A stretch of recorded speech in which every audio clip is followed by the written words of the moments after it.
Baik, terima kasih Kak, tim operator. Gimana kabarnya teman-teman semuanya? Setelah beberapa hari kita ini libur dulu dalam menjalani Zoom ini, kita belajar bareng-barengnya. Sekarang kita lanjut lagi.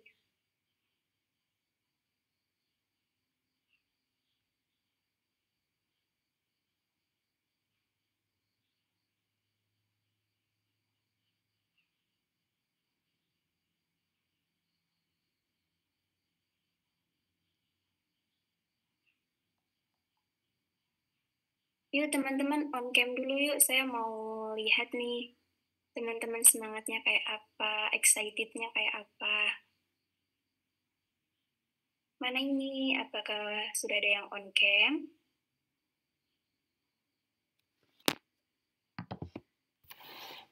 Ayo teman-teman on cam dulu sebelum kita lanjut mulai ini.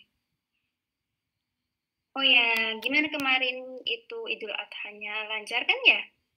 Atau mungkin ada dari daerah mana gitu ya? Wah kak, punya aku kemarin waktu Idul Adha ada kejadian lucu nih kak. Sapinya kabur atau gimana gitu. Ada nggak teman-teman? Ada yang Aku mau aman. cerita kemarin gimana sewaktu Idul Adhanya?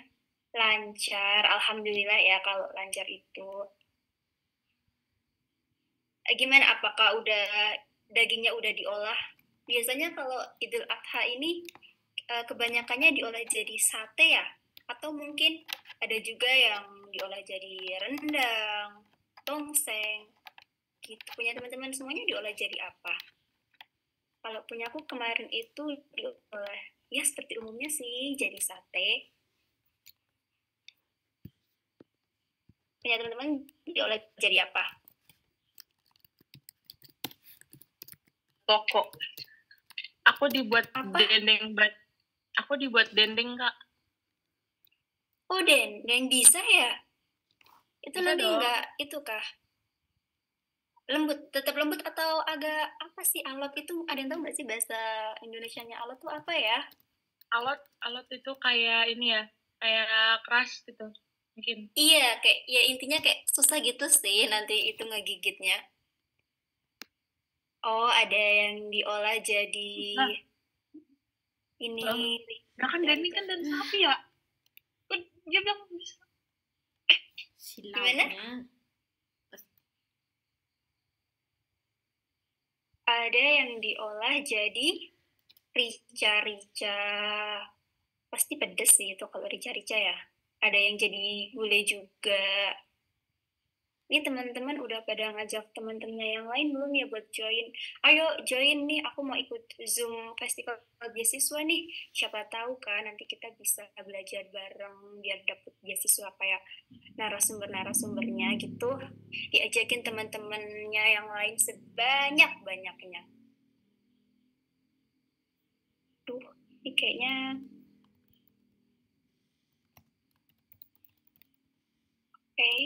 udah dulu.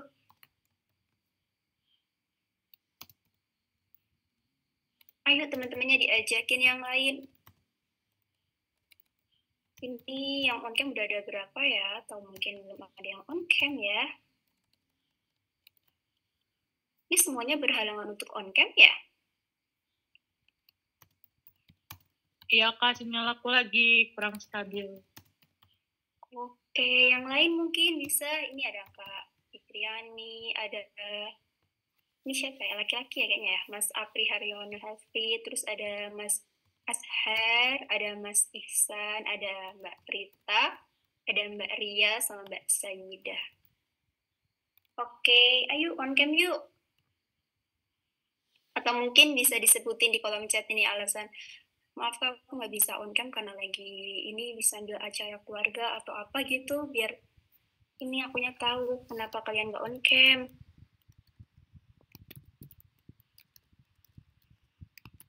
Ya cahayaku ini banget ya.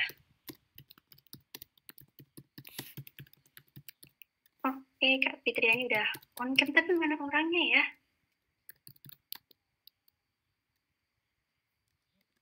Ini kenapa?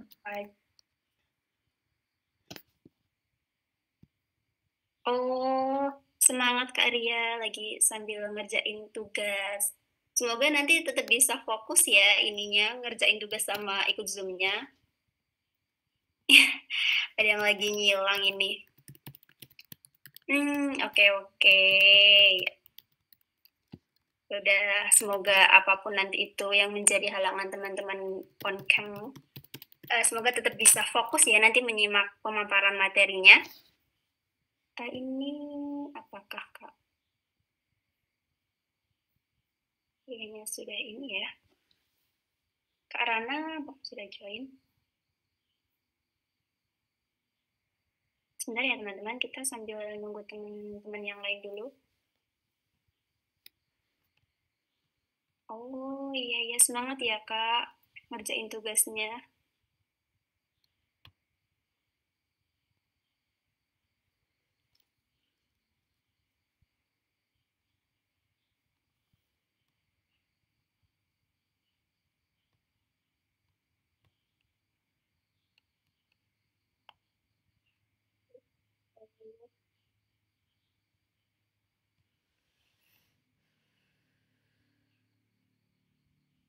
Oke, mungkin saya izin memulai ya teman-teman, karena waktu juga sudah menunjukkan jam 8:03.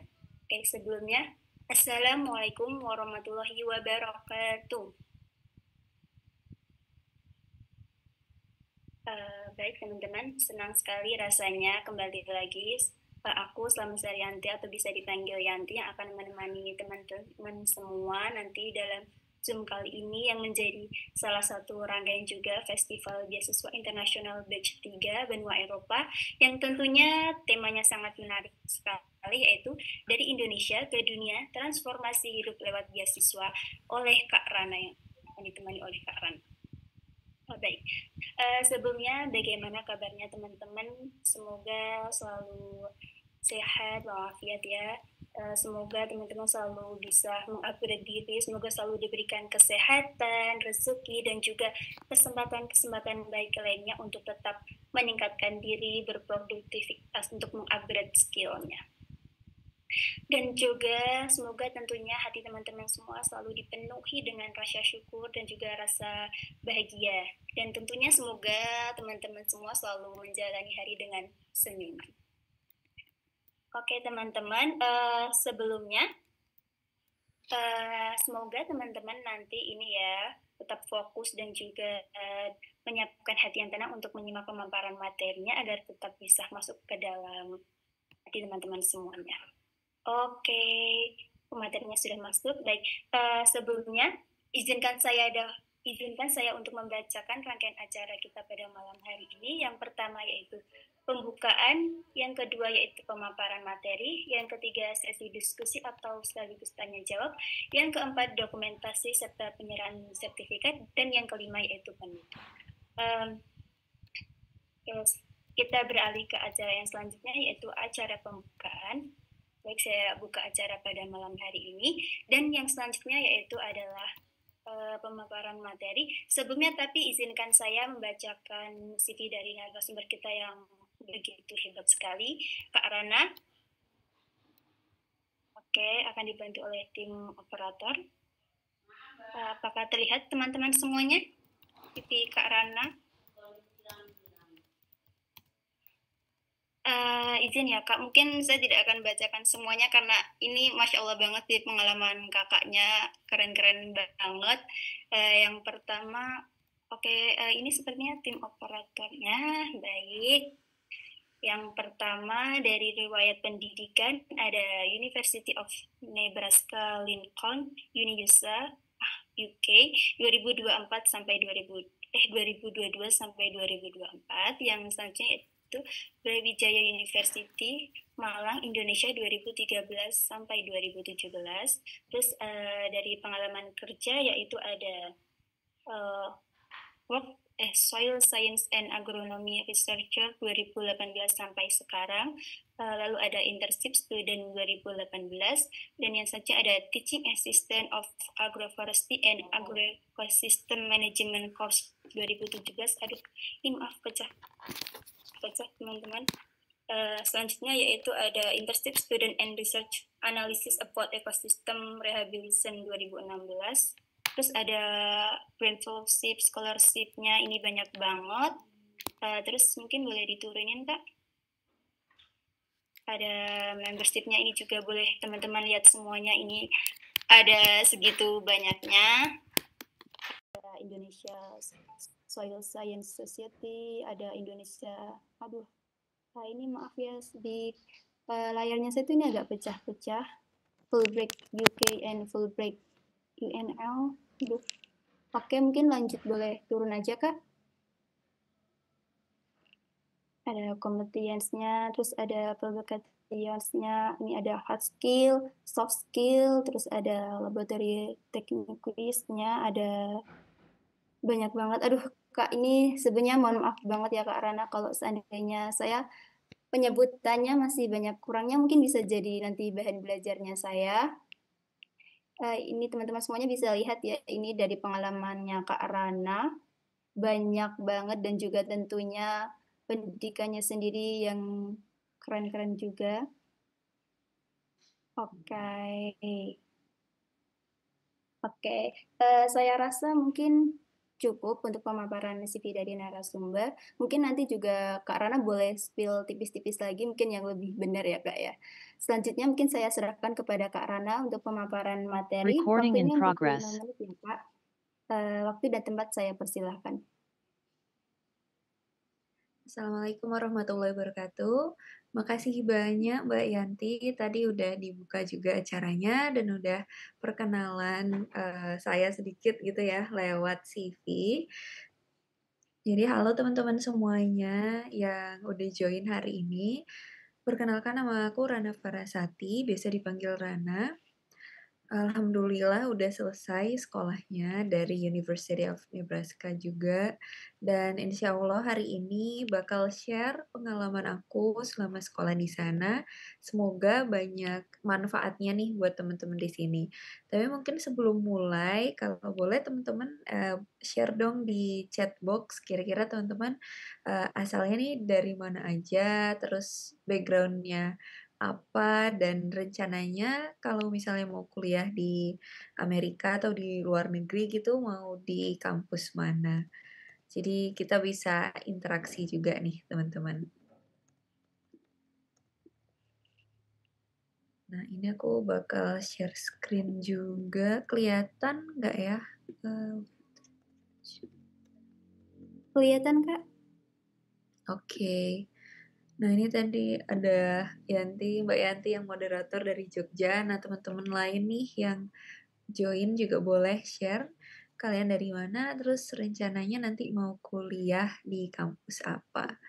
Mungkin aku langsung mulai ya. Jadi di hari ini aku kedapetan materi yang judulnya Dari Indonesia ke Dunia, Transformasi Hidup Lewat Beasiswa ke Amerika. Mungkin perkenalan juga, nama aku Rana, tadi udah dijelasin detailnya lewat CV. Kalau kampusnya aku di University of Nebraska Lincoln, jurusannya agronomi, atau biasanya kalau di Indonesia itu lebih terkenal dengan sebutan Fakultas Pertanian, jurusannya itu Soil and Water Specialization. Saat ini aku udah balik ke Indonesia, alhamdulillah lanjut bekerja sebagai peneliti ilmu tanah dan agronomi di Pusat Penelitian Kelapa Sawit. Lokasinya itu ada di Medan. Dan sebelumnya aku mendapatkan support buat beasiswa untuk bersekolah di Amerika itu dari pemerintah Amerika Serikat lewat beasiswa yang namanya Fulbright. Nah, teman-teman di sini ada yang udah familiar atau belum sama beasiswa Fulbright? Atau mungkin ada yang udah daftar gitu kan? Nah, nanti kalau misalnya teman-teman belum tahu, kita sama-sama belajar sedikit tentang beasiswa Fulbright, karena beasiswa ini sangat banyak benefitnya, dan karena dari pemerintah Amerika, jadi mungkin ada beberapa peraturan yang agak beda nih dan cara apply-nya dibandingkan beasiswa dari Indo. Terus kalau sekolahnya kemarin saya mulai di tahun 2022 dan alhamdulillah selesai di 2024. Jadi hari ini, aku bakal sharing tentang pengalaman aku, mulai dari pursuing scholarship, dari nyusun awal banget scholarship apa aja yang udah di-apply, sampai ke, titik yang sekarang ini, terus kenapa akhirnya memilih Fulbright, highlights pengalaman, Fulbright sama di Amerika, dan juga tips buat beasiswa Fulbright nih, misalnya teman-teman nanti ada yang mau apply juga. Nah, ini sekilas, tentang scholarship hunter journey aku. Kenapa aku namanya juga scholarship hunter journey, karena, bisa dibilang ini kayak berburu sih teman-teman. Beasiswa itu kan banyak banget ya. Kadang kita juga bingung mau fokus apply satu beasiswa aja, atau misalnya mau apply ke banyak beasiswa gitu. Nah, kalau aku personally dulu banget, kayaknya startnya di 2018 gitu, setelah lulus S1, terus berkeinginan buat lanjut sekolah ke luar negeri karena, mungkin dorongan utamanya itu lebih ke pengen tahu what's going on the other countries. Jadi kayak ngerasain gimana sih kalau misalnya kita tinggal di tempat lain, di negara lain selain Indonesia dengan culture yang beda, kita terekspos sama living abroad itu apa aja sih pengalaman yang didapat. Jadi, itu mungkin salah satu faktor pendorong juga yang memotivasi kayak aku untuk, berusaha dapat scholarship. Nah, jadi kalau scholarship hunter-nya itu periodnya dari 2018 sampai 2021, di mana di situ, saya juga belajar nyiapin IELTS, terus GRE dan GMAT juga. Karena kalau dari, beasiswa yang saya daftar sebelumnya itu punya syarat yang lumayan diverse gitu. Ada yang mintanya tuh IELTS doang gitu, ada yang lebih lengkap, atau ada juga yang TOEFL. Jadi, mmm menyesuaikan dengan beasiswa yang waktu itu mau di-apply. Tapi yang paling pasti kalau, saya saran ke teman-teman yang harus pertama disiapin itu emang IELTS sih, atau sertifikat bahasa Inggris lainnya. Kalau mungkin teman-teman pada mau ke Amerika, yang disiapin bisa IELTS dan juga TOEFL IBT. Nah, kalau IELTS sendiri, kemarin saya sempat ngambil 2 kali nih teman-teman, karena di awal, di 2018 sampai 20 itu udah periodnya habis dan akhirnya apply lagi karena waktu itu belum dapat scholarship-nya. Yang saya lakukan waktu itu buat ngejaga api semangatnya ya, karena kan biasanya kalau kita, jadi scholarship hunter ini akan lebih seru kalau misalnya ada temen-temennya nih, ada grupnya gitu, ada support system-nya yang ngejaga, sparks-nya buat ignite, buat pursue the scholarship. Nah, karena waktu itu saya juga di Medan ya lokasinya dan mungkin nggak banyak nih, mmm, platform ataupun komunitas yang bergerak di bidang ini, yang kayak ngedukung buat nyari scholarship bareng-bareng atau study abroad. Jadi akhirnya yang bisa saya lakukan waktu itu attended scholarship fairs, webinar yang kayak teman-teman lakukan hari ini, itu juga sangat-sangat mendukung gimana nanti ke depannya buat jaga semangat teman-teman dan juga ikut mentorship programs. Jadi kalau mentorship programs ini sekarang udah banyak sih yang gratis teman-teman, ada juga yang berbayar, jadi teman-teman nanti bisa coba googling-googling karena ini ngebantu juga buat, planning, jadi step by step-nya harus apa dulu, misalnya kalian mau daftar beasiswa mana aja, kampus mana aja, nah itu lumayan sangat terbantu nih, apalagi buat esai dan juga, latihan wawancara. Nah, kalau misalnya kalian ngikutin scholarship fairs, webinar, dan mentorship programs, ini bakal, sangat-sangat ngedukung buat kalian jaga semangatnya dan, ningkatin kualitas aplikasi kalian. Next-nya, kalau kampus yang kemarin sempat saya apply itu lumayan banyak sih, karena awalnya saya cuma fokus ke benua Eropa gitu, atau benua biru ya, panggilannya.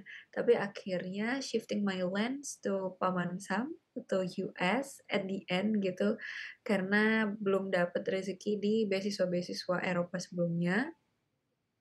Kalau beasiswanya tuh kemarin yang didaftar ada LPDP, Australian Awards, Chevening, Stunet, dan juga IMSOGLO atau Erasmus Scholarship.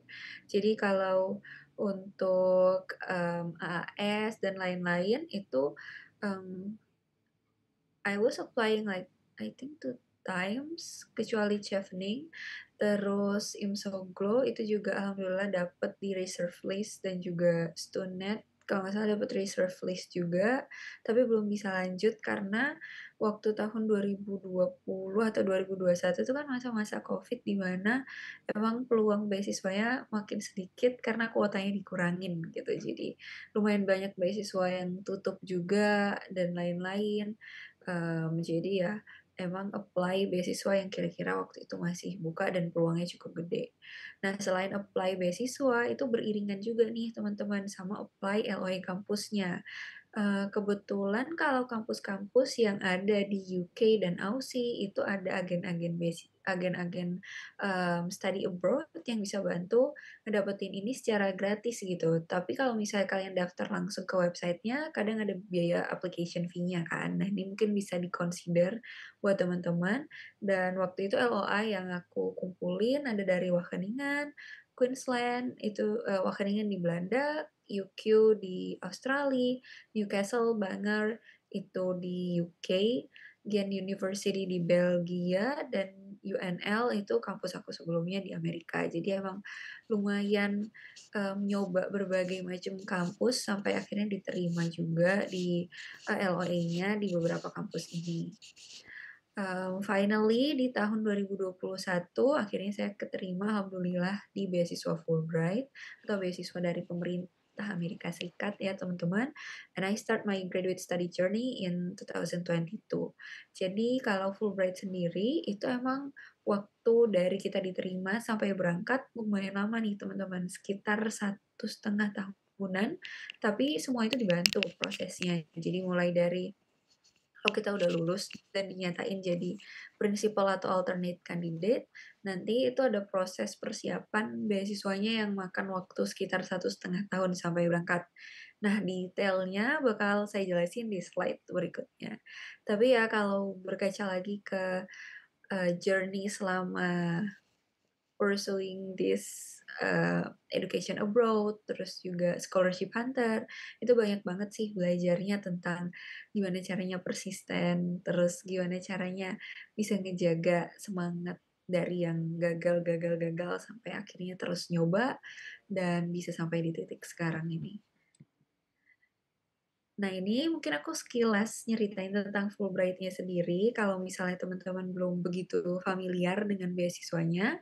Jadi Fulbright itu beasiswa dari Kementerian Luar Negeri Amerika Serikat dan udah diluncurkan sekitar 70 tahunan mungkin atau lebih, dan beasiswa ini itu diberikan ke 160 negara di dunia. Jadi saingan kita itu nggak hanya teman-teman dari Indo, tapi juga dari negara-negara lain. Cuman di tiap-tiap negara itu ada kuotanya masing-masing.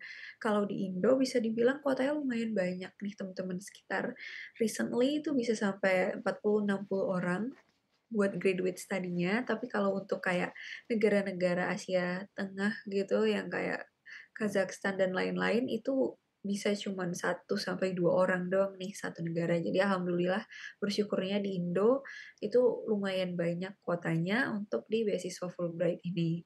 Dan Fulbright sendiri itu udah banyak banget award-nya yang bisa dibilang meninggalkan jejak yang sangat baik gitu, track records-nya in terms of riset dan lain sebagainya. Dan goals-nya emang beasiswa ini adalah untuk ngebangun pertukaran budaya dan jejaring global. Makanya nilai plusnya juga dari Fulbright adalah teman-teman kita itu networking-nya nggak cuma hanya Indo gitu di beasiswanya, tapi kita bisa kenal nih sesama Fulbrighter yang ada misalnya di Brazil, terus ada di Burkina Faso, di Afrika. Jadi kayak bener-bener se-diverse itu networking dan lingkup pertemanan kita yang hanya bisa didapatkan dari beasiswa salah satunya Fulbright dan beasiswa lain yang skupnya itu global. Nah, ini mungkin sekilas juga kelebihannya dari beasiswa Fulbright dan juga kenapa nilai plusnya ya, lebih ke nilai plusnya sekolah di Amerika. Jadi kalau kita bisa baca bareng-bareng di sini, emang Fulbright itu ngasihnya lumayan banyak nih teman-teman, mulai dari, proses pendaftaran ke universitas kan biasanya kita bayar tuh, sekitar $100-an buat satu kampus. Nah itu gratis dan dibantu sama Fulbright. Yang pasti tuition fees, living cost, health insurance, selama kita di sana dan juga tiket kita PP itu di-cover semuanya. Mmm, Terus sebelum berangkat kita ada pre-academic training. Jadi itu kita kayak stay 1 bulan atau 6 bulan sebelumnya belajar bahasa Inggris di sana dan itu di-cover juga dan free. Lalu visa J1, jadi teman-teman misalnya nih selama masa studi balik ke Indo atau ke luar negeri dan visa J1-nya habis, itu kita bisa dibantu untuk perpanjang di Indonesia dengan tanpa biaya apapun gitu. Jadi ini emang salah satu fasilitasnya Fulbright juga tanpa antri juga. Dan, kalau Fulbright sendiri setahu saya nggak ada batas usianya ya teman-teman untuk S2 dan S3. Jadi teman-teman bebas nih bisa apply di umur berapa pun gitu. Terus kalau kenapa sekolah di Amerika itu katanya bagus gitu. Setelah melihat berbagai kampus di Amerika, bisa dibilang emang di berbagai negara bagian yang ada 50 states itu, kualitas pendidikannya itu udah bagus di masing-masing states-nya. Jadi mereka punya kualitas yang cukup seragam di berbagai negara bagian. Emang sih di kampus-kampus Ivy League yang banyak donornya gitu kan, atau kampus-kampus swasta mungkin ada beberapa fasilitas yang lebih bagus. Tapi in general kampus negerinya pun even itu di negara bagian yang mungkin tidak terlalu rame gitu, atau college town bisa kita bilang, itu juga kampusnya itu bagus-bagus. Jadi bisa dibilang, karena Amerika juga punya 4.000 uni, itu disiplin ilmu dan topik penelitiannya itu beragam banget teman-teman. Jadi misalnya kita mau nyari jurusan, neuroscience atau yang beririsan dengan teknologi dan lain-lain, itu semua ada gitu. Jadi tinggal teman-teman aja gimana googlingnya gitu, gimana searchingnya biar bisa nemu itu. Dan juga kita sama-sama tahu kalau Amerika itu melting pot dunia, budayanya multicultural, terus, kalau kita emang mau ngembangin riset dan lain sebagainya, itu resources-nya ada banget, fasilitasnya juga lengkap, tenaga pengajarnya juga suportif, ini lumayan beda sama di Indo sih, kalau ngebandingin waktu, saya S1 dulu, gimana kita komunikasi dengan dosen dan tenaga pengajar itu lumayan fleksibel gitu kalau di Amerika, karena mereka lebih mementingkan gimana kita bisa mengerti itu tanpa boundaries kayak, apa ya, terlalu takut misalnya reach out dan lain-lain itu nggak ada sih kalau di sana, yang penting selama kita sopan, nah itu bisa banget komunikasinya fleksibel. Nah ini juga, some of the experience yang pernah aku rasain selama di sana, yang di sebelah kiri itu kampusku teman-teman. Jadi ini, semacam I think ini kayak, deketnya student union, jadi kayak ini di main campus, bisa dibilang lumayan asri, banyak pepohonan dan lain-lain, lumayan bikin tenang juga sekolah di sana. Terus di kampusku juga terkenal sama, Huskers-nya atau American football, jadi kayak it's a new thing to learn about that. Terus karena aku di agriculture, banyak banget sih teknologi-teknologi yang mereka udah terapin. Ini adalah salah satunya kayak pakai IoT, agricultural technology, dan gimana dia nge-fuse itu dengan, eee, ground knowledge gitu. Dan ini di kanan bawah, itu waktu kita ngadain pawai, jadi students yang internasional, bawa bendera masing-masing, pakai baju negaranya, jadi it's a nice thing to represent Indonesia di sana, terus orang-orang biasanya banyak nanya, "Gimana sih Indonesia?" Bla bla bla. Jadi, ya kita discovering another part of ourselves di sana, life changing experience of course, karena kita di melting pot country, jadi kita dituntut untuk bisa beradaptasi di sana dan connected to global citizens. Bisa dilihat ini baru sebagian international students di sana, jadi kita punya akses untuk punya kenalan dari berbagai negara gitu yang mungkin sangat tidak mudah dapatkan di Indonesia sendiri, dan yang pasti bisa nge-develop knowledge kita dan juga empati. Nah, ini mungkin, beberapa culture shock juga sih teman-teman waktu studi di sana, kayak karena Amerika itu emang punya negara bagiannya 50 gitu kan, dengan berbagai culture, jadi misalnya nih teman-teman biasanya makan nasi tiap hari, mungkin ya tetap ada sih yang jual nasi, tapi jual beras ya, jual beras, tapi kita harus ke Asian store. Jadi kayak nggak di semua supermarket tuh ada, terus juga ada culture shock-nya itu lebih ke kayak gimana cara kita komunikasi, gimana boundaries-nya orang-orang sana. Jadi emang lumayan challenging di part itu, tapi alhamdulillahnya masih menurut saya sih cukup cukup lumayan fleksibel ya teman-teman, kayak selama kita terbuka dan juga nggak membatasi diri yang gimana-gimana dan kita respect gitu sama kebudayaan mereka, ya insya Allah aman aja gitu selama di sana.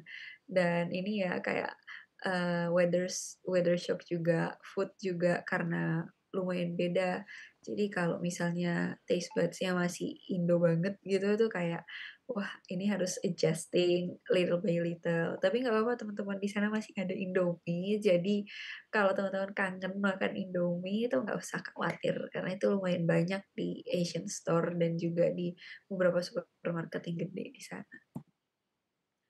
Terus ini juga, mmm, another experience ya, karena kita tinggalnya kan di negara tropis nih yang cuman punya panas ataupun hujan gitu, matahari ataupun hujan. Nah, tapi kalau di sana kita bisa ngerasain musim spring, summer, autumn, dan winter, dan gimana cara kita adjust di tiap musim, terus gimana cantiknya di masing-masing musim itu tadi.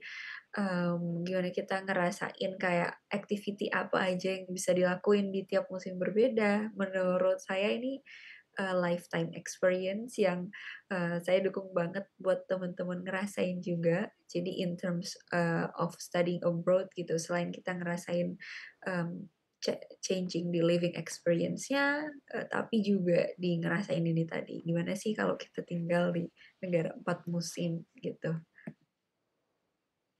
Nah, ini juga, karena ini mungkin kita sama-sama tahu ya kalau kita Asia dan Muslim itu kita dapat label double minority di sana. Jadi, another challenging part-nya adalah gimana kita bisa tetap adapt dan mingle sama community kita, gimana kita tetap bisa connect gitu sama, komunitas Muslim di sana dengan segala diversity-nya gitu. Nah, ini emang sebenarnya nggak mudah, diskriminasi itu ada aja, cuman ya sepengalaman saya dulu itu nggak yang sampai segimananya, sampai bikin stres sih teman-teman, kayak masih bisa di-manage dan kebetulan kampus juga, sangat suportif sama international students ketika kita facing this kind of, discrimination karena kita minority itu kita bisa lapor juga gitu ke kampus.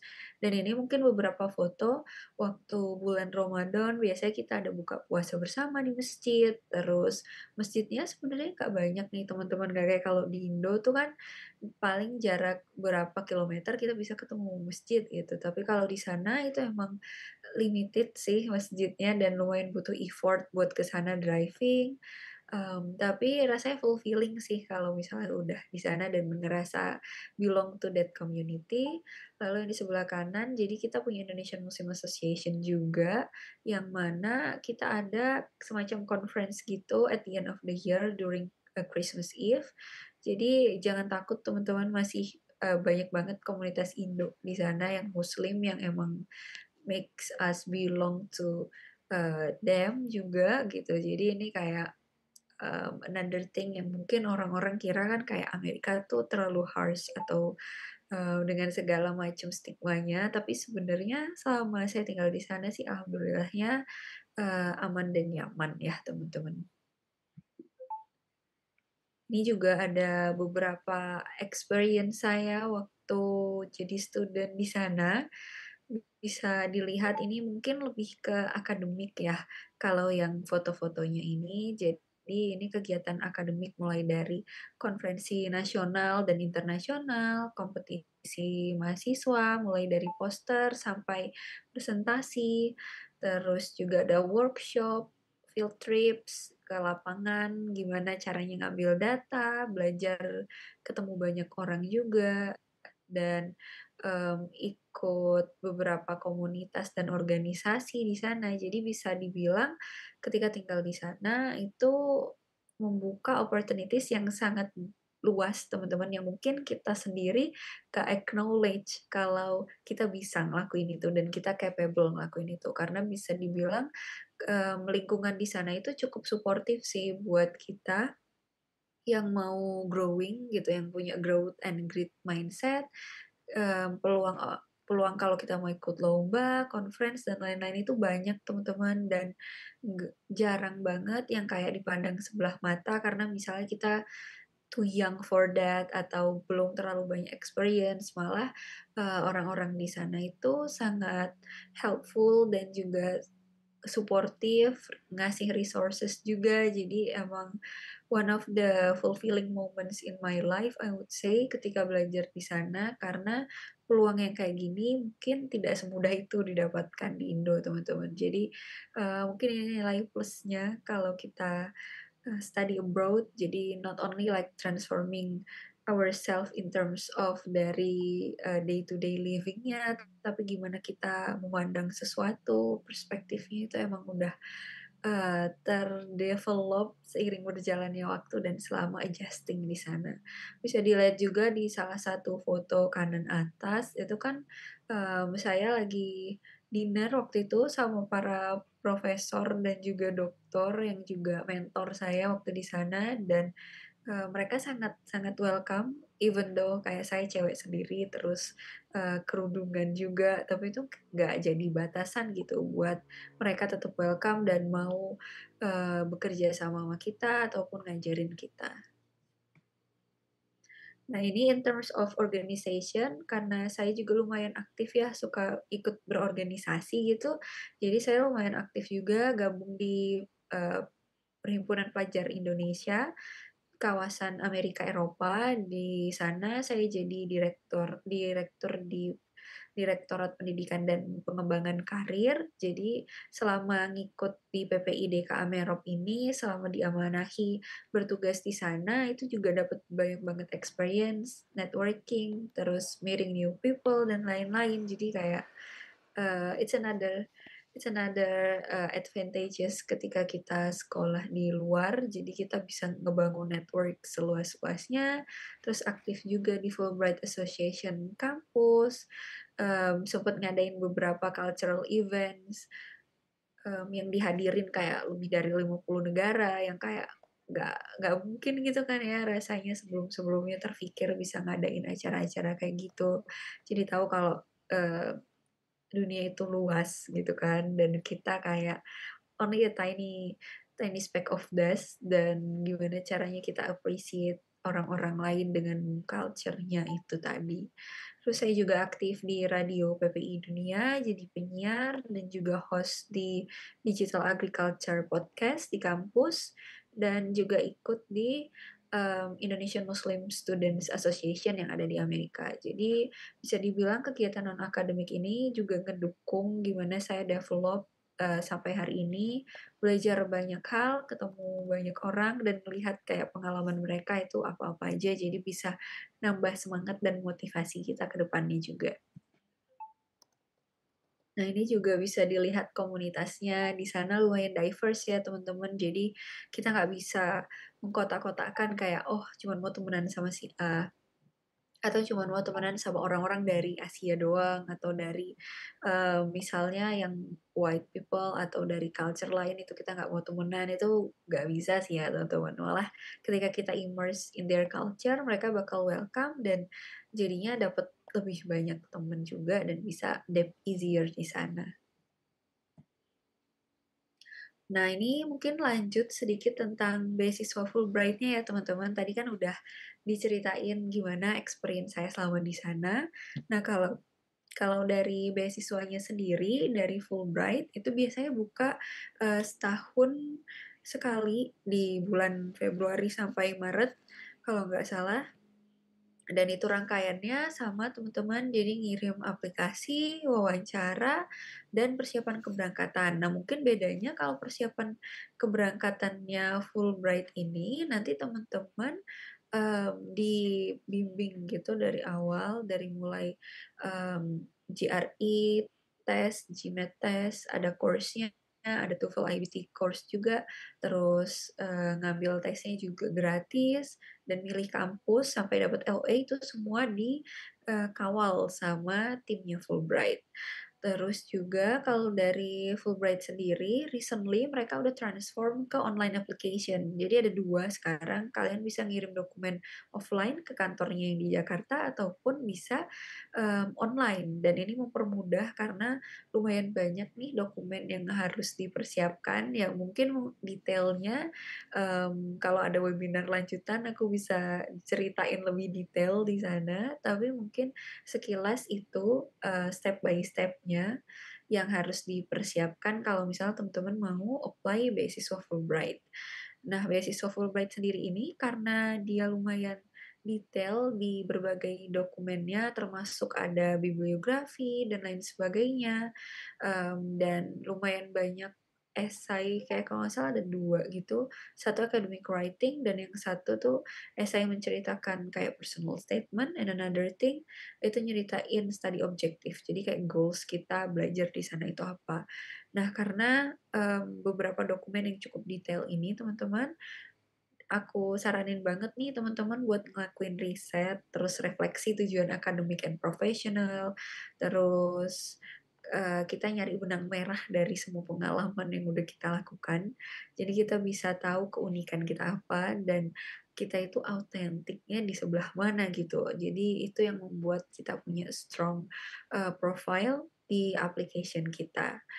Terus ini juga jangan jadi deadliner, karena kalau dari pengalaman saya sendiri itu awalnya, udah nyicil-nyicil sih untuk ngelengkapin dokumen-dokumen sampai di hari 2 atau 3 hari terakhir itu baru dikirimkan. Jadi, emang perlu banget waktu buat nulis, brainstorming itu nggak mudah, harus banyak-banyak baca ya teman-teman, karena kalau kita nggak banyak baca, nggak tahu apa yang terjadi, current updates, current issues, and how we can solve in those issues. Nah itu emang agak, mmm akan menemukan gap-nya gitu kalau misalnya kita nggak ngelewatin step by step tadi. Jadi emang sangat disarankan nih buat teman-teman untuk ngalokasikan waktunya buat nulis, proofread, untuk persiapan aplikasinya dan semuanya dicek dengan teliti. I guess ini buat berbagai beasiswa ya teman-teman, nggak hanya beasiswa di Amerika, karena sebelumnya saya juga apply ke berbagai beasiswa lain dengan syarat yang berbeda-beda, jadi nggak bisa disamain nih teman-teman antara satu beasiswa dengan beasiswa lainnya. Jangan sampai teman-teman hanya copy paste in personal statement ataupun di esai-esai yang jadi syaratnya mereka, karena bakal ketahuan tuh teman-teman kalau misalnya does this essay actually reflect the goals of the scholarships or not. Jadi itu bisa di-consider buat aplikasi teman-teman ke depannya. Terus juga ini last but not least ya teman-teman, harus dimanfaatin nih jaringan dari alumni di kampus, terus mentor kalian, misal dosen pembimbing, untuk dapetin si recommendation letter, lalu bisa juga ikut berbagai seminar beasiswa kayak yang hari ini teman-teman lakukan, dan juga gabung ke komunitas scholarship hunter buat ngejaga semangatnya, karena pasti di perjalanan yang panjang ini sampai dapat beasiswa itu ups and downs-nya ada banget teman-teman, dan kayak kita patah semangat tengah, terus butuh motivasi. Nah, itu semua menurut saya bisa didapetin di ikut seminar dan juga ikut komunitas scholarship. Mungkin itu aja yang bisa saya sampaikan di webinar hari ini tentang gimana how the scholarship actually shaping me into who I am today. Terus gimana saya belajar perspektif multicultural, jadi global citizen, jadi lebih ningkatin empati, terus juga lebih respect sama orang-orang lain yang mungkin beda background sama kita, dari background pendidikan, kebudayaan, dan lain-lain, dan gimana kita juga bisa menempatkan diri buat tetap bisa mingle and show that we can actually have the same place like them juga gitu, nggak ngerasa kita inferior walaupun kita misalnya dari Asia dan minoritas gitu. Jadi semangat buat teman-teman yang mau apply beasiswa atau lagi on your way to apply atau mungkin lagi membulatkan tekad gitu buat apply karena this journey is I would say kinda long and sometimes lonely, tapi insya Allah kalau teman-teman persisten bisa sampai ke tujuannya juga. So give your best shot to seek a great perhaps and let the universe conspire. Thank you semuanya.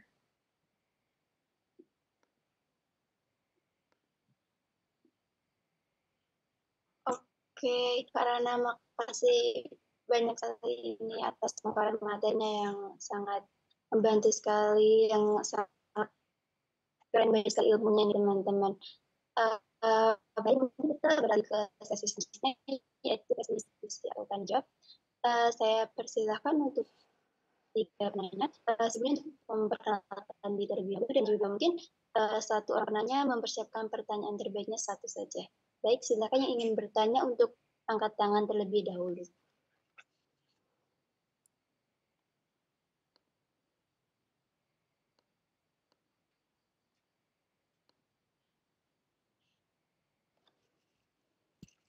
Baik, tadi sebelumnya ada Kak Prita yang angkat tangan.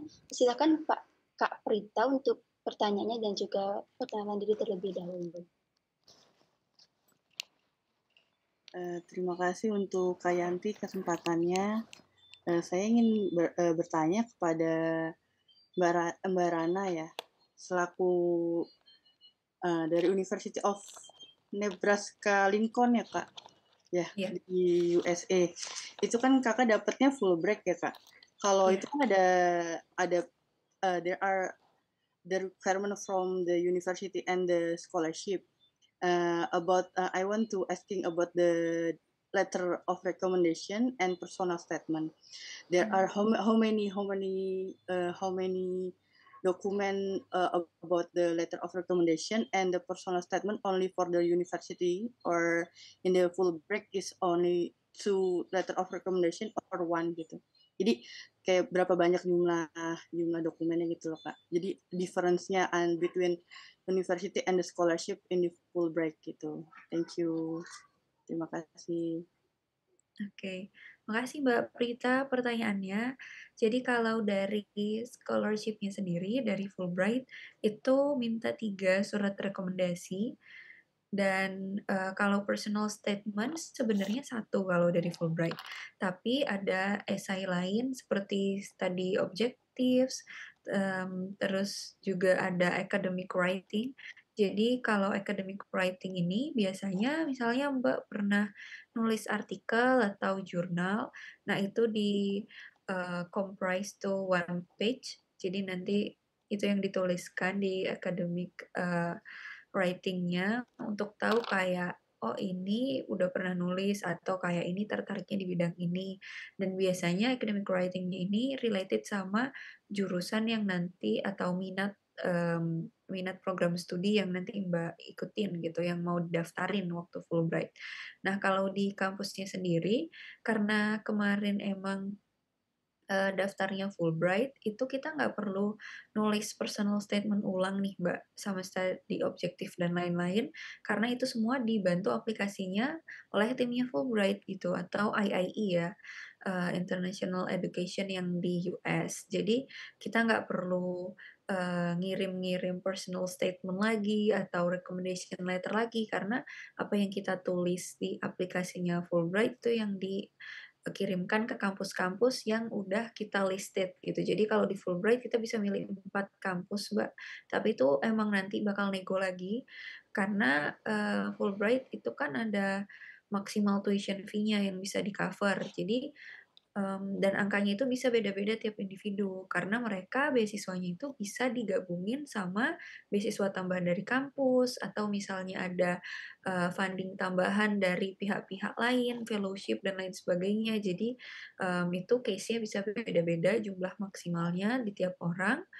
Makanya kita kayak list kampusnya, misalnya yang 2 ini terlalu mahal nih, atau nanti diganti lagi sama yang lain. Tapi semua itu dilewati melalui negosiasi sama tim Fulbright, dan kamu nggak perlu lagi kirimin kayak personal statement dan lain-lain. Tapi kalau misalnya beasiswa lain, setahu aku contohnya kayak LPDP, itu kan kita harus apply LOA sendiri ya. Dan itu LOA dan butuh personal statement, juga surat rekomendasi yang berbeda dari yang kita kirimkan di aplikasi LPDP gitu. Nah, ini tuh biasanya butuh 1 personal statement dan recommendation letter itu 1 sampai 2 biasanya, Mbak. Jadi tergantung kampusnya juga. Cuman amannya sih kalau bisa siapin 2 aja gitu. Misal 1 dari atasan, 1 dari dosen pembimbing, atau yang lain misalnya dari komunitas yang Mbak ikutin juga bisa, atau organisasi yang related sama jurusan yang dituju. Mungkin itu Mbak, semoga menjawab. Baik, terima kasih untuk Kak Rana atas jawabannya. Mungkin kita beralih ke penanya selanjutnya, ada Kak Arya Rianti untuk pertanyaannya, dan sebelumnya perkenalkan diri terlebih dahulu. Saya persilakan. Baik, terima kasih Kak Yanti sebagai moderator atas waktu dan kesempatannya. Di sini saya izin bertanya kepada Kak Rana Farasti terkait beasiswa di Fulbright dan LPDP itu. Jadi kelebihan dan kekurangannya itu seperti apakah? Apakah lebih baik kita apply di LPDP juga sama di Fulbright, atau bagaimana sebaiknya? Dan apakah Fulbright itu menyelenggarakan untuk universitas-universitas di sekitar negara Amerika, atau hanya di kampus kakak saja? Jadi saya ini rencananya itu pengennya di MIT sih ya Kak, walaupun susah tapi pengen nyoba dulu, dan mungkin ada cadangan-cadangan di universitas lain. Nah, dalam hal seperti apply LOA-nya tadi, seperti kayak ijazah, transkrip, sertifikat, CV atau recommendation letter. Nah, itu semua konversi juga ke bahasa Inggris atau sesuai dengan aturannya sana. Jadi sekalian sebelum saya menyiapkan semua dokumen-dokumennya, pengen tahu dulu apa saja yang harus disiapkan dan apakah harus dikonversi semua agar tidak mepet deadline gitu maksudnya. Dan setelah lulus itu kan jaraknya 1,5 tahun. Nah, jadi apakah kita boleh apply saat sebelum lulus atau setelah lulus? Jadi memang harus menunggu dulu atau gimana Kak? Begitu. Terima kasih Kak atas responnya. Oke, makasih Mbak Rianti pertanyaannya juga. Mungkin kalau aku recall tadi pertanyaan yang pertama, plus minusnya LPDP dan Fulbright. Terus yang kedua itu syarat-syaratnya seperti apa, apakah harus dikonversi atau enggak. Terus kalau yang ketiga tadi itu maksudnya lulus apa ya Mbak, kalau boleh tahu? Lulus S1 berarti Kak. Jadi ini maksudnya ke Oke. master degree ya. Oke. Ya, jadi saya coba jawab. Yang pertama, kalau bedanya Fulbright sama LPDP, yang mendasar itu mungkin karena beasiswa Fulbright dari pemerintah Amerika, kalau LPDP itu dari Indonesia. Jadi mungkin in terms of syarat setelah lulus itu mungkin agak berbeda sedikit ya. Kayak LPDP kan sebelumnya mengharuskan untuk balik ke Indo kecuali kita bekerja di instansi yang ada kaitannya dengan Indonesia di luar, itu boleh stay. Tapi kalau Fulbright itu sebenarnya permasalahannya karena visa sih, jadi harus balik 2 tahun ke Indo. Misalnya kita mau lanjut jadi permanent resident gitu. Tapi kalau misalnya kita mau langsung lanjut PhD atau postdoc, ataupun kita mau lanjut intern di Amerika, itu bisa dapat jatah waktu bekerja juga sekitar 2 sampai 3 tahun untuk jurusan STEM dan 1 tahun untuk jurusan non-STEM. STEM itu Science, Technology, Engineering and Math. Nah, kalau jurusan IPA ya mungkin lebih gampangnya, itu dapat jatah sekitar 2 sampai 3 tahun buat stay. Itu in terms of beasiswa dari siapa dan what they expect to us gitu setelah kita selesai. Terus kalau bisa dibandingkan juga sebenarnya saya sendiri belum ada pengalaman pribadi ya kalau terkait LPDP in details, tapi ini cuma surface level aja yang saya lihat dari teman-teman LPDP dan teman-teman Fulbright. Mungkin kalau Fulbright itu networking-nya lebih ke global ya, in terms of scholarship-nya gitu. Jadi misalnya kita ada acara ngumpul-ngumpul beasiswanya gitu. Nah, itu teman-temannya bisa teman-teman sedunia gitu. Jadi karena penerima beasiswa Fulbright ini kan dari 160 negara tadi. Nah, kalau LPDP ini misalnya kita lagi ada acara-acara ngumpul itu kan teman-temannya ya Indonesia aja gitu karena dikhususkan untuk warga Indonesia gitu, warga negara Indonesia. Walaupun di kampus ya sama chance-nya untuk kenal sama teman-teman internasional itu sama, cuman in terms of networking, inner networking ya lebih ke kayak sesama penerima beasiswanya itu mungkin yang beda. Jadi kita mungkin bisa lebih terpapar global networks kalau misalnya lewat Fulbright. Terus, kalau untuk tuition fee dan lain-lain, kayaknya LPDP bisa ngasih lebih nih, karena LPDP punya list, kampus top dunia yang PTUD, dan juga list kampusnya yang sekarang kalau nggak salah itu nggak semua universitas bisa di-apply gitu, yang di US, Europe, ataupun negara-negara lain. Tapi yang curated oleh timnya LPDP yang misalnya nih, kalau nursing di Queensland bagus, tapi cuman ada jurusan nursing dan beberapa jurusan lain gitu, jadi nggak bisa apply semuanya. Nah, tapi kalau kayak Fulbright itu biasanya lebih disebar ke negara-negara bagian yang nggak banyak orang Indonya gitu. Jadi karena mereka kan tujuannya untuk cultural exchange ya. Jadi dia itu mau mengenalkan Indonesia di berbagai negara bagian lain yang mungkin belum ke-expose sama Indonesia ataupun Asia. Jadi kita adalah representatifnya di situ. Mungkin itu nilai yang berbeda juga. Jadi tergantung goals-nya kita apakah kita lebih nyaman tinggal di yang komunitas Indonya banyak banget gitu, atau yang sebenarnya nggak terlalu banyak, jadi kita bisa adapt juga kalau misalnya kita jadi minority di sana itu seperti apa. Mungkin itu sih overall yang ngebedain, plus minusnya, karena kalau untuk kayak tiket pesawat itu juga ditanggung kan di 2 beasiswa. Oh, sama ini sih kalau LPDP itu LOA dan IELTS atau TOEFL atau misalnya ujian GRE, GMAT itu ditanggung pribadi oleh pendaftar beasiswanya, nggak ada sponsorship gitu. Tapi seingat saya LPDP itu sewaktu kita sekolah ada peluang untuk dikasih dana tambahan untuk ikut conference. Nah, kalau Fulbright sendiri sebenarnya nggak ada yang personally dari scholarship-nya, tapi kita bisa apply fellowship atau kayak travel grant dari kampus. Jadi itu nggak membatasi kita kayak nggak ada biaya buat ke conference gitu.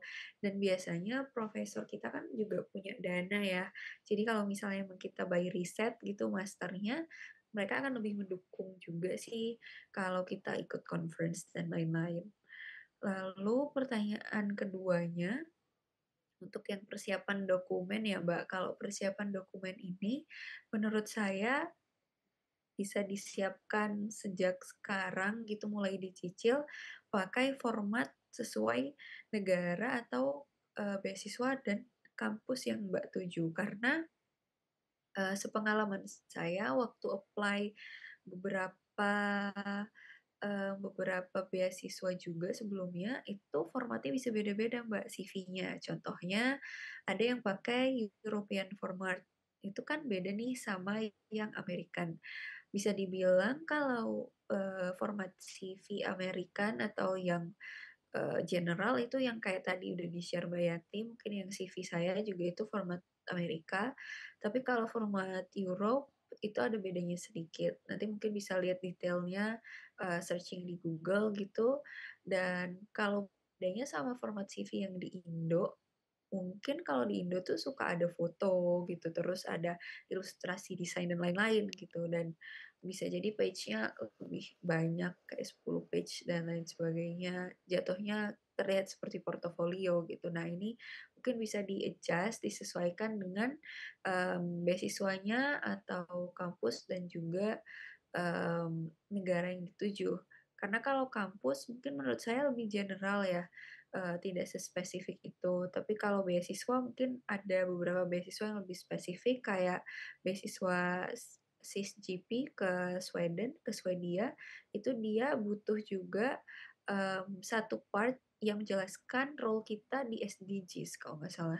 Jadi kita bisa menceritakan kayak, oh misalnya saya di pertanian gitu, saya kontribusi di bidang sustainability dan itu touch SDG, climate action, life online dan lain sebagainya, itu contoh.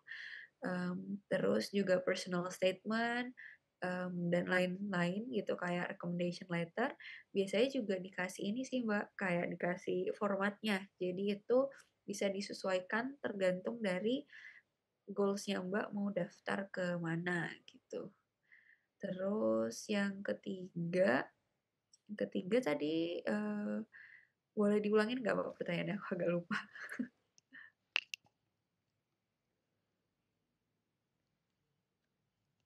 Jadi Yang yang nyiapin sebelum lulus itu. iya benar. Jadi yang saya tanyakan yang ketiga adalah apakah boleh mendaftar sebelum lulus S1? Jadi Oke, iya gitu iya. sih. Jadi kalau setahu saya tuh nggak boleh, Mbak. Jadi karena kita syaratnya juga ijazah ya. SKL saya kurang tahu apakah ada teman-teman yang pernah daftar cuman pakai SKL doang, karena setahu saya di syaratnya itu yang dituliskan di website itu butuh ijazah. Jadi kayak bachelor degree-nya, mmm, biasanya sih sekarang kampus-kampus pada udah ada yang ini ya, ada terjemahan bahasa Inggrisnya, jadi nggak perlu di, translate juga kalau misalnya udah ada. Tapi kalau misalnya belum ada, nah itu mungkin bisa pakai jasa penerjemah tersumpah gitu, untuk ngebantu, translasinya. Mungkin itu, terus, kayaknya ada satu lagi ya tambahannya dari Mbak Ria juga. LPDP dulu saya pernah coba apply 2 kali. Yang pertama itu emang nggak dilanjutin apply-nya karena belum dapat izin dari kantor. Terus yang kedua, itu saya gugur di computer based test. Jadi waktu itu walaupun kita punya LOA, nggak bisa langsung lanjut wawancara, nggak kayak sekarang. Kalau sekarang kan udah bisa nih. Jadi teman-teman kalau udah punya LOA bisa langsung lanjut wawancara ketika udah dinyatakan lolos berkas gitu. Jadi nggak perlu lagi computer based test. Terus kalau fully funded, iya, Fulbright itu fully funded, cuman ada juga nih opsi kita bisa partially funded, terutama untuk kampus-kampus yang butuh tuition fee cukup mahal gitu. Misalnya nih Fulbright udah ngasih part-nya, terus kampus juga udah ngasih, instansi atau fellowship lain juga udah ngasih, dan misalnya masih ada shortfall atau kekurangan biaya, nah itu kamu bisa juga, nalangin sendiri gitu. Misalnya kamu punya source dari kantor, atau misalnya dari berbagai tempat atau dari, orang tua atau pribadi, nah itu bisa ditambahin. Jadi ada opsi partial funded juga sama kayak LPDP, jadi bisa di-mix funding-nya. Dan dari, persiapan sampai keberangkatan itu mungkin, lumayan costly. Kalau saran dari saya mungkin siapin sekitar 10 juta mungkin, overall itu udah termasuk buat IELTS, belajar IELTS, tes IELTS, les IELTS, terus kalau kamu ikut GRE, GMAT itu juga mungkin cost-nya nambah. Sama ini sih persiapan misalnya kamu ikut mentorship dan lain sebagainya, itu juga kan kadang ada yang butuh biaya juga. Jadi mungkin amannya siapin sekitar mencapai 10 jutaan. Kalau kamu misalnya consider buat ikut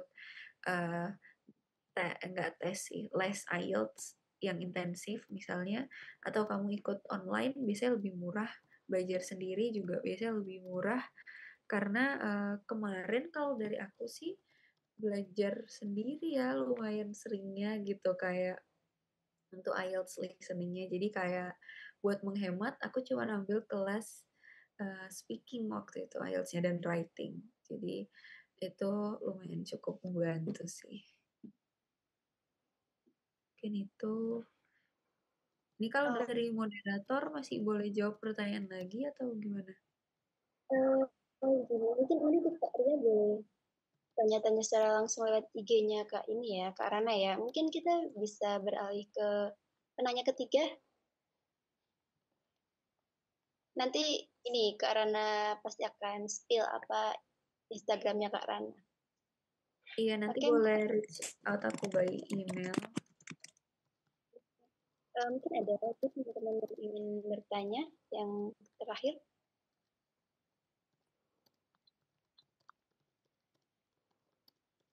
Oh, itu ya teman-teman emailnya Kak Rana, nanti boleh banget yang mau bertanya lebih dalam bisa lewat email. Ada lagi mungkin ini yang ingin bertanya? Mungkin kalau tidak ada, boleh dilanjut pertanyaannya Kak Arya aja, Kak. Ya, ini kayak one last question mungkin dari Kak Ria ya. Rekomendasi menyiapkan semua itu bimbingan di mana? Nah, kalau dari aku karena kemarin di Medan ya, kebetulan lesnya itu yang di Medan juga gitu. Jadi kayak ada course namanya apa ya, aku lupa lagi. Youngs and Bridge sama IELTS House ya, kalau nggak salah ada 2 tempat gitu. Tapi kalau misalnya online, mungkin kalau bisa nyebut nama, itu aku kemarin sempat ikut mentorship-nya dari Indonesia Mengglobal, Studennesia, Kobe Education, sama Scooters. Jadi kalau aku sih ikut kayak ada beberapa kelas yang free, terus kelas berbayarnya itu lebih ke kayak mentoring intensif atau lebih kayak ke ini latihan wawancara sama review esai. Jadi ya kalau sekarang kan udah banyak yang gratis juga nih, kayak Indonesia Global itu gratis. Jadi mungkin Mbak Ria bisa cek IG-nya Indonesia Global. Kalau nggak salah yang Studennesia dan Kobe itu juga kadang sering kasih yang gratis, jadi itu bisa di-follow up. Terus bisa cek juga di PPI Dunia dan PPI kawasan, PPI DK Amerika Eropa,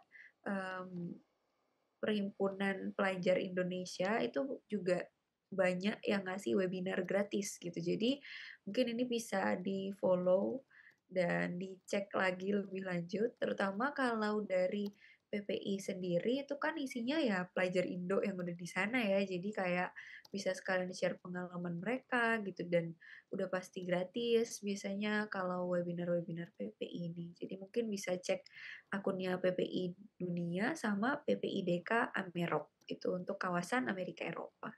Tapi PPI ini juga ada di kawasan Timur Tengah Afrika dan Oseania. Jadi kayak Asia Pasifik, Australia, Southeast Asia. Nah, itu ada juga per wilayah gitu. Jadi tergantung nanti teman-teman atau Mbak Ria pengen apply kemana, bisa dicek tadi IG-nya.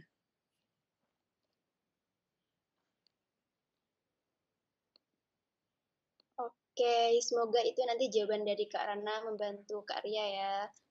Terima kasih Kak Ria atas jawaban dari semua ini penanyanya, dan semoga nanti itu menjadi kebaikan buat Kak Rana sendiri. Mungkin sebelum kita beralih ke sesi dokumentasi, mungkin dari Kak Rana menyampaikan closing statement terlebih dahulu. Iya, makasih Mbak Yanti. Makasih juga Rute University buat kesempatannya bisa sharing di sini. It's such an honor for me juga buat bisa sharing ke teman-teman. Insya Allah ini kayak bentuk give back juga karena I was there.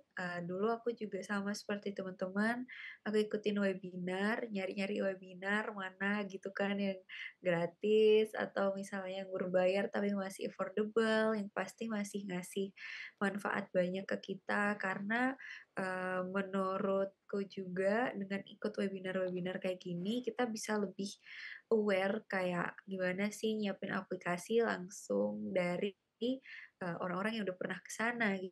Jadi kayak life experience-nya dapat dan bisa nambah semangat teman-teman juga. Mungkin juga aku mau nyemangatin teman-teman di sini buat terus mencoba walaupun misalnya di perjalanan apply beasiswa ini ada ups and downs-nya, terus terasa sepi, gagal dan lain sebagainya. Itu adalah proses ya teman-teman. Jadi kayak kita nikmatin aja prosesnya karena insya Allah kalau kita yakin dan kita teliti, persisten juga, insya Allah nanti kita pasti bakal dapet beasiswanya dan juga bisa terbuka sih teman-teman sama berbagai pilihan negara karena belajar dari aku dulu mungkin awalnya aku cuma mau ke Eropa kan, tapi ternyata rezekiku di Amerika gitu. Jadi kayak we never really knows.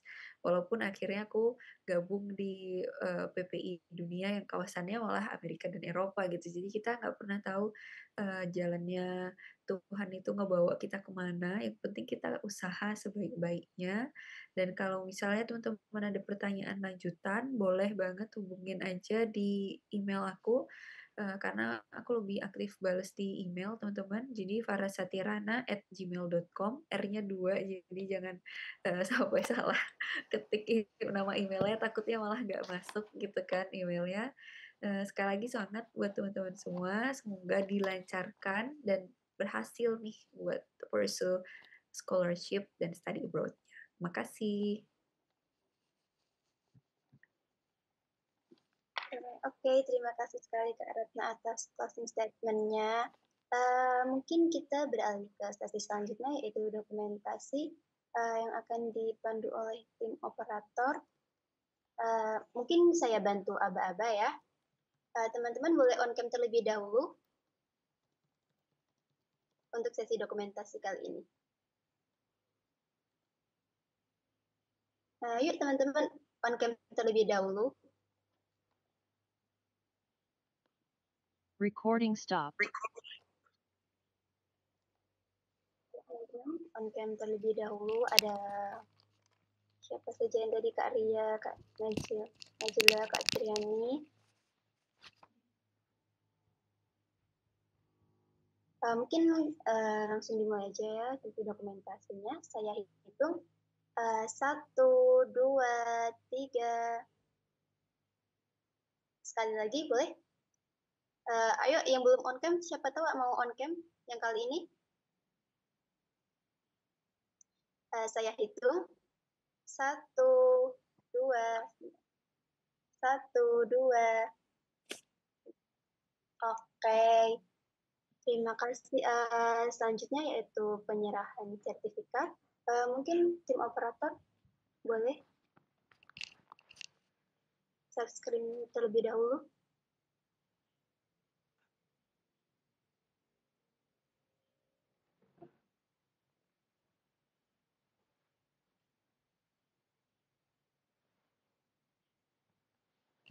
Ya, sebenarnya saya mewakili dari Kearsip sendiri yang belum bisa menghadiri Zoom kita pada malam hari ini, mengucapkan terima kasih kepada Kak Rana karena telah meluangkan waktunya untuk menemani teman-teman semuanya belajar dan juga mengambil banyak pembelajaran dari pengalaman-pengalaman yang Kak Rana berikan. Oke. Terima kasih banyak. Semoga bermanfaat ya teman-teman. Selanjutnya mungkin sekali lagi saya ucapkan juga terima kasih kepada teman-teman semuanya yang telah meluangkan waktunya pada malam hari ini untuk mengikuti rangkaian dari Festival Beasiswa Internasional P3 Benua Eropa kali ini. Dan semoga nantinya ilmu yang disampaikan oleh Kak Rana menjadi media untuk persiapan teman-teman semua, media belajar untuk nantinya jika ingin mengikuti rangkaian beasiswa.